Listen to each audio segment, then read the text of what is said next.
Like, share, and subscribe. Understanding changes everything. Let's talk about loss. That profound hollow ache when something or someone you held dear is suddenly gone. It feels deeply unfair, doesn't it? Like a cruel joke played by the universe. I've been there, staring into the void left by a person I thought would be in my life, forever mourning a dream I had carefully built brick by brick, or grieving a future I had so vividly imagined only to watch it dissolve into thin air. It is a pain that cuts so deep it feels like a part of you has been amputated. You replay every moment, every conversation, searching for a reason, for a mistake you could have corrected. You ask yourself, what did I do wrong? Why is this happening to me? The world feels off-kilter, and the sense of injustice can be overwhelming. You might feel punished, abandoned, or simply forgotten. It's a lonely place to be. That valley of loss, where every shadow looks like a memory, and every sound is an echo of what used to be. The questions haunt you in the quiet hours of the night. Why me? Why this? Why now? It's a natural human response to seek answers, to try and make sense of the senseless. We want a neat explanation, a logical reason for our suffering.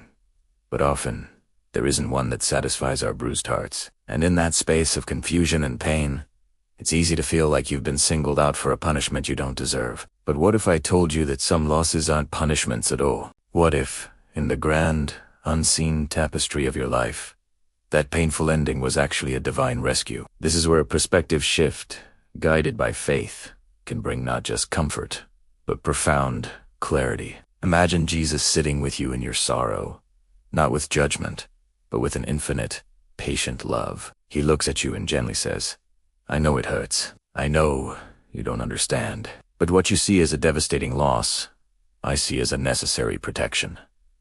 This is a difficult concept to grasp when you're in the throes of grief. How can something that causes so much pain be good for you? But let's look closer. Think back to that relationship, that job, that dream. Were there subtle warning signs you chose to ignore? Moments where your inner peace was compromised, where you felt a quiet but persistent unease? Times when you had to shrink yourself, bend your values, or stretch your self-respect thin, just to make things work. We often cling so tightly to what is familiar, to what we want, that we become blind to the red flags waving right in front of us. We tell ourselves it's not that bad, that things will get better, that we can fix it. We invest our hope in a situation that is slowly draining the life out of us, because the thought of letting go is just too terrifying. Jesus sees the whole picture. He sees the road ahead, the one you cannot see. He sees the heartbreak that was waiting for you 5 years down the line in that relationship. He sees the burnout and emptiness that dream job would have eventually led to.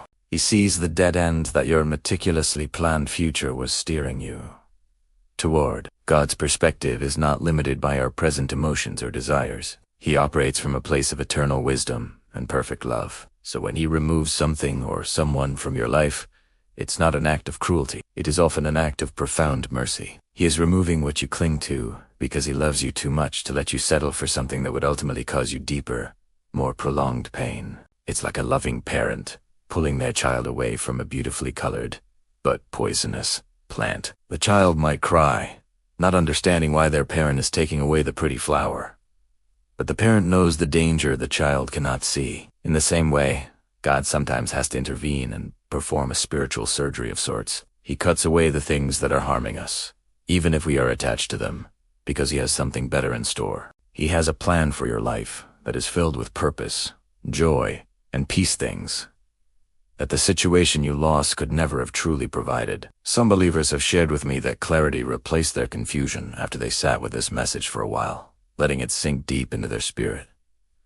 It's a process. It doesn't happen overnight. You have to allow yourself to grieve, to feel the pain of the loss. But in the midst of that grief, you can also open your heart to this higher truth. You can start to see the situation not through the lens of your pain, but through the lens of God's protection. Consider the subtle ways you were being diminished. Maybe you were losing your voice, your confidence, your very essence. Perhaps you were constantly anxious, walking on eggshells, unable to be your authentic self. These are not the hallmarks of a God-ordained path. God's will for you is life, and life more abundantly. It is peace, that surpasses all understanding. It is a joy that is your strength. If what you lost was consistently stealing these things from you, then its removal was not a punishment. It was a deliverance. It was God clearing the path for his best to enter your life.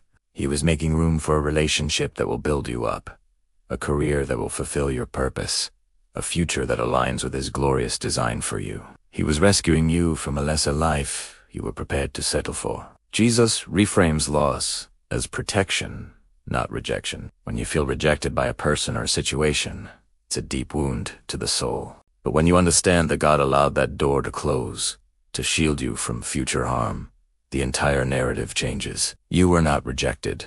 You were selected. Selected for something greater. Selected for preservation. He saw that the foundation was faulty, that the walls were destined to crumble, and he lovingly guided you out before the entire structure collapsed on top of you. He chose to give you a momentary, sharp pain to save you from a lifetime of chronic suffering. It's an act of love so profound that our human minds can barely comprehend it. We see the closed door and mourn. He sees the safe path he has opened up for us, just around the corner. We see an ending. He sees a brand new beginning, one that is more stable, more joyful, and more aligned with who he created us to be. The pain of the no you received is real, but it pales in comparison to the grace behind it. God's no is always a yes to something better, even if we can't see it yet. It's a redirection, not a denial of your heart's desires. He knows the true desires of your heart even better than you do, and he is committed to fulfilling them in the right way, at the right time. So how do we move forward? We let acceptance replace resistance. We stop fighting against the closed door. We stop replaying the what-ifs and if-onlys. We stop trying to pry it back open. Instead, we turn our faces toward God, and we surrender. Surrender is not giving up. It's giving over. It's giving your pain, your confusion, and your broken heart over to the one who can heal it. It's trusting that his plan is perfect, even when it doesn't make sense to our finite minds. It's a conscious choice to believe that he is working all things together for your good. This acceptance brings a peace that is almost supernatural. It doesn't mean the sadness vanishes instantly, but it means the sadness no longer has control over you. It means you can begin to look forward with hope instead of backward with regret. You can begin to get excited about the new thing God is doing in your life. You can open your hands and let go of the ashes of your past, trusting that he will give you beauty in their place. This is the moment where your faith becomes tangible, where you move from just believing in God to truly trusting him with the most painful parts of your story. You start to see his hand, not as one that takes away, but as one that lovingly guides, protects, and provides. Your loss is not the end of your story. It is the beginning of a new chapter, one written by the author of life itself. Trust his authorship. If you are ready to surrender your pain and accept his protection, his wisdom, and his better plan for your life, let your heart declare it with me. Amen. Thanks for watching. If this message resonated with you, please follow or subscribe for more.